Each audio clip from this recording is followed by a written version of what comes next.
اچھا زکوٰۃ دی کس کو جا سکتی ہے؟ نمبر ایک، جو اللہ نے قرآن مجید فرقان حمید کے اندر مصارف بیان کیے نا انہیں کو ذکر کرتے ہیں۔ فقیر، فقیر کس کو کہتے ہیں؟ ہمارے ہاں جو فقیر کا کنسیپٹ بنا ہوا یہ ہوتا ہے کہ جو آ گیا مانگنے والا، جو مانگ رہے ہیں ہم اس کو فقیر کہتے ہیں اپنی زبان کے اندر، ہے جی، جو بیکاری ہوتا ہے مانگ رہا ہوتا ہے ہم اس کو کہتے ہیں یہ فقیر ہے۔ حالانکہ شریعت نے اس کو فقیر نہیں کہا، شریعت نے کس کو فقیر کہا وہ ہم سنیں۔ فقیر جس کے پاس حاجت اصلیہ کے علاوہ کم مال ہو،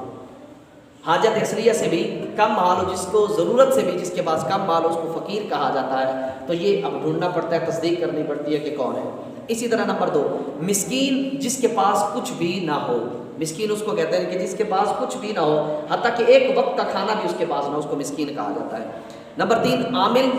اس کو اس کے عمل کی مقدار کے اعتبار سے مال دیا، یعنی یہ آخر اسلام کے دور کے اندر اور صحابہ کرام کے دور میں، پھر بعد میں تابعین کے دور کے اندر بھی یہ لوگ آئے تھے، جیسا کہ حضرت عمر بن عبدالعزیز کا دور گزرا تھا،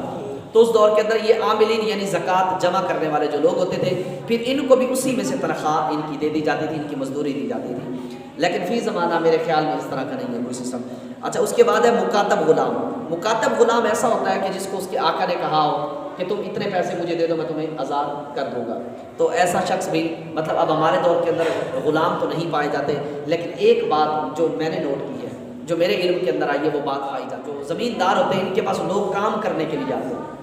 ان کے ڈیروں پر کام کر رہے ہوتے ہیں، تو ان کے اندر میں نے دیکھا ہے کہ یہ مقروض ہوتے ہیں، بہت سی اپنے مالک کے ہی مقروض ہوتے ہیں۔ اس کی وجہ یہ ہوتی ہے کہ ان کے مالک ان کو جہاں سے پیچھے سے لے کر آتے ہیں، تو پیچھے سے کسی کا 1.5 لاکھ روپے، کسی کو 2 لاکھ، کسی کو 2.5 لاکھ، کسی کو 3 لاکھ روپے بھر کے پیچھے سے لے کر آتے ہیں اور اپنے ڈیرے پر اس کو کھڑا۔ ایسے ہے نا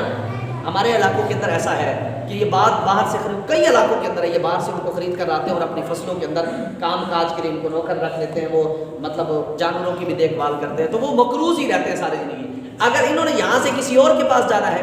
تو پھر کیا کرتے، وہ آگے والا بندہ ان کو ان کے مالک کے پیسے ادا کر کے پھر ان کو لے کر جائے، گویا کہ یہ بیچارے ساری زندگی یوں ہی غلام بن کے مقروض، اگرچہ وہ غلام نہیں ہے جو یہاں پر غلام مراد ہے، یہ وہ غلام نہیں ہے، لیکن یہ بھی بیچارے ساری زندگی غلامی میں زندگی گزار دیتے ہیں۔ تو ایسے لوگوں کو بھی آپ ڈھونڈ کر زکوٰۃ دے کر ان کے سر سے آپ بھار اتار سکتے ہیں، ان کے سر سے بھی آپ وزن اتار سکتے ہیں، ایسے لوگوں کے لیے بھی آپ زکوٰۃ دے سکتے ہیں، اور دیکھ لیں کہ واقعتاً اگر یہ مستحق ہے۔ بعض ایسے بھی ہوتے ہیں ان کو صرف مانگنے کی عادت ہوتی ہے، مانگ کر ہی کھانے کی عادت ہوتی ہے، پیشہ بن چکا ہوتا ہے، بھلے گھر کے اندر پڑا بھی ہے وہ نہیں کھانا، وہ سیو کرنا ہے، آپ صرف مانگ کر کھانے کی عادت ہوتی ہے، تو ایسے لوگوں کو ہرگز نہ دیا جائے۔ ایسا مقروض، قرض نکالنے کے بعد اس کے پاس کچھ نہ بچے، یہ مقروض جو ہوتا ہے، جیسا کہ ہمارے یہاں بھی ایسے ان کو مقروض کے کھاتے میں آپ ڈال لیں، یہ جو میں نے آپ کو بتائے ہیں، ٹھیک ہے۔ اسی طرح فی سبیل اللہ،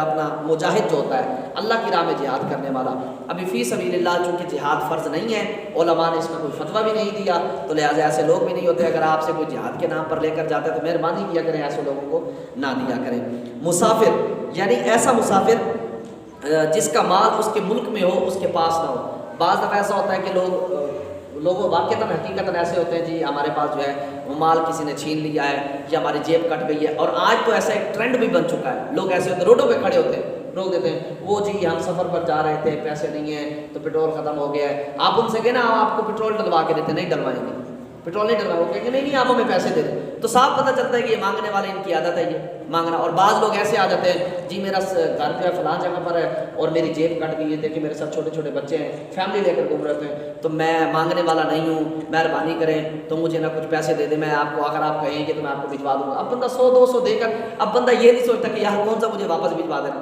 تو اس طرح کی جانچ پڑتال ضرور کی جائے، ایسے لوگوں کو دیتے ہوئے۔ یہ مصارف تھے زکوٰۃ کے جن کو ہم زکوٰۃ دے سکتے ہیں، اور جن کو ہم یہ اپنی زکوٰۃ پیسوں والے دے سکتے ہیں، انہیں کو عشر، تو یاد رکھیے گا بینک کے ذریعے اگر آپ کی زکوٰۃ کی کٹوتی ہو بھی گئی تو آپ کی زکوٰۃ ادا نہیں ہوگی، کیونکہ وہ صحیح معنوں کے اندر صحیح طریقے پر زکوٰۃ استعمال نہیں کرتے، نہ جانے وہ کہاں کہاں دیتے ہیں اور کہاں کہاں نہیں جاتی۔ آپ زکوٰۃ لیں، اپنی رقم نکلوائیں اور خود ہی اپنے ہاتھوں سے جا کر اس کی زکوٰۃ کو تقسیم کر کے